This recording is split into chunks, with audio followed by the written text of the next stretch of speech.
안녕하세요. 이렇게 영상으로 만나게 되어 반갑습니다. 저는 박물관에서 해양생물의 세계를 흥미롭게 전달하는 일을 하고 있는 박경희 연구사입니다.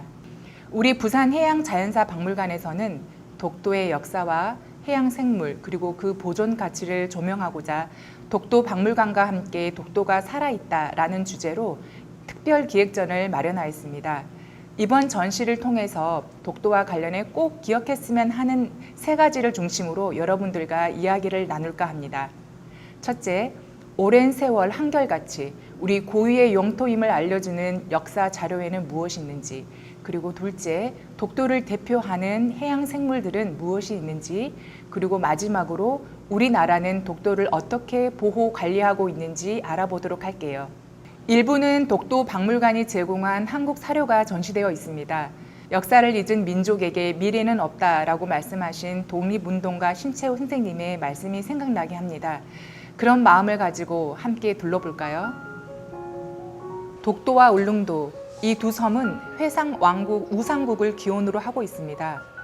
두 섬을 생활터전으로 하는 우상국은 신라의 동남 해변을 공격할 만큼 강력한 해상력을 가지고 있었는데요. 이에 신라는 지증왕 512년 때 이사부를 통한 정벌을 단행, 결국 신라의 역사에 편입하게 되었습니다.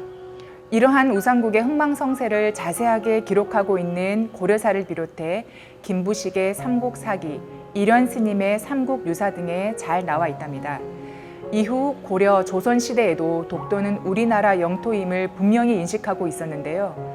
하지만 일본은 어업을 목적으로 우리나라와 잦은 마찰이 발생하자 니가타현에는 죽도 대찰이라는 경고판도 게시됩니다. 즉 울릉도와 독도 일대는 조선의 영토이므로 일본인의 항해를 금지한다는 내용입니다. 그럼에도 불구하고 일본의 불법적인 침입이 계속되자 1883년 울릉도 이주를 시작으로 적극적인 정책으로 전환하게 됩니다. 대한제국 칙령 제41호에 주목해 주세요.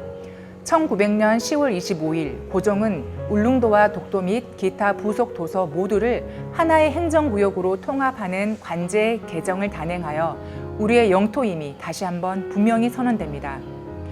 이에 반해 일본의 시마네현 고시 제40호를 볼까요?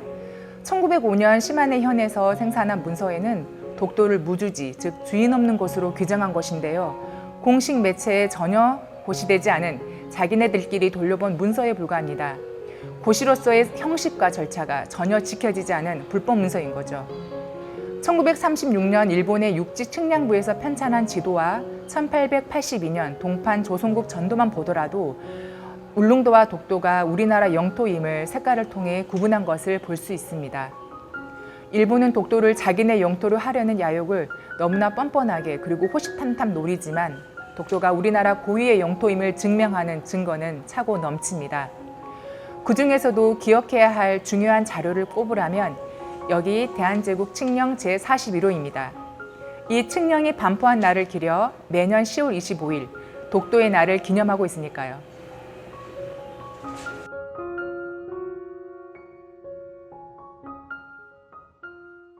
자, 그럼 이번에는 독도에 서식하는 해양 생물을 통해 현재 모습을 살펴볼까요?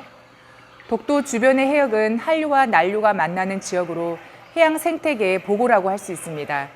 그 중에서도 독도의 하늘과 땅 그리고 바다를 대표하는 생물을 소개해 드리도록 하겠습니다. 먼저 하늘입니다. 독도는 새들의 쉼터이자 삼터인데요. 여기 보시는 갈매기, 이름 혹시 아실까요? 네, 괭이갈매기입니다. 봄이 되면 독도 하늘의 주인이 되는 이 괭이갈매기는 번식을 위해 매년 만여 마리가 독도를 찾아오는데요.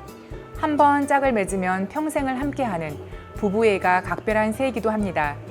생김새를 살펴볼게요. 한눈에 괭이갈매기임을 알 수 있는 구별법에 대해 알려드리겠습니다. 부리와 다리가 보시는 바와 같이 노랗고요. 부리는 검은색과 붉은색 반점이 있습니다. 그리고 꼬리에 이렇게 검은색 띠가 있는 것이 특징이랍니다. 이건 어른새를 기준으로 한 것으로 어릴 때는 전혀 다른 모습인 점 참고해 주세요. 자, 이번에는 땅으로 가볼까요? 조금 슬픈 이야기일 수도 있겠습니다. 바로 바다사자 강치인데요. 가지어 가재라는 다양한 이름으로 불리던 우리나라 바다사자가 있었습니다. 19세기 초반만 하더라도 4만에서 5만 마리에 이를 만큼 많이 살고 있었는데요. 1905년부터 일본이 무자비하게 남획하기 시작하여 지금은 결국 멸종에 이르게 되었답니다.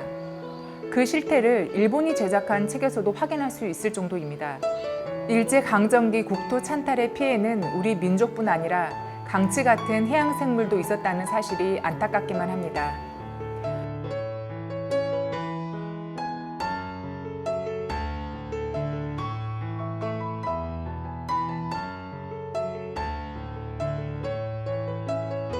마지막으로 바다를 가볼까요? 독도의 바닷속에는 미역, 대황, 감태 같은 해조류를 비롯해 이마에 툭 튀어나온 혹이 특징인 혹돔, 그리고 길이가 3m에 이르는 전 세계에서 가장 큰 문어인 대왕문어도 있습니다. 하지만 독도 하면 뭐니 해도 이 해양생물 독도새우를 빼놓을 수 없는데요.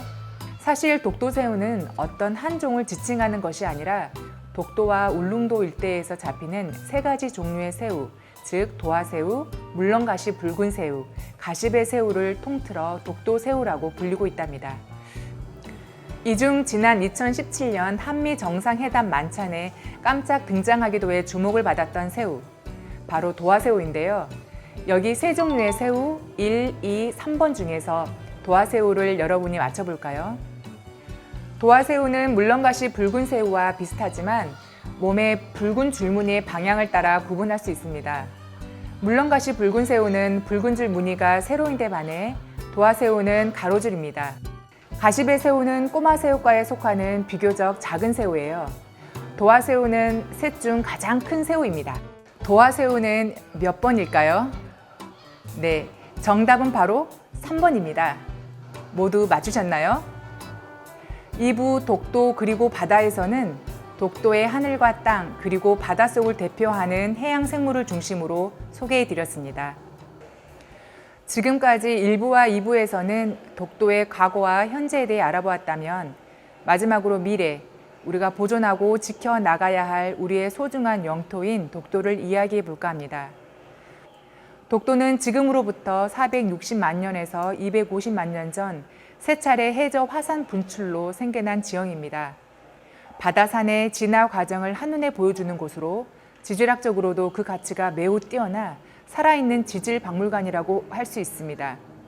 물속을 들여다보면 그야말로 빙산의 일각이라는 말처럼 독도 해수면 아래 끝없이 펼쳐져 있는 해저 평원과 해산들을 보시면 깜짝 놀라실 거예요. 우리나라는 이러한 독도를 지키고 알리기 위해 정부와 지방자치단체가 함께 나서고 있습니다. 문화재청은 1982년 독도를 천연기념물 제336호로 지정 고시하였고 1999년에는 천연보호구역으로 명칭을 변경해 보존 관리하고 있습니다. 지방자치단체로는 울릉구는 독도관리사무소와 독도박물관을 운영하고 있습니다. 이 밖에도 한국해양과학기술원 울릉도 독도 해양연구기지, 국립수산과학원 독도수산연구센터 등 독도의 해양생태계 보존 복원 등을 위한 노력도 계속되고 있습니다.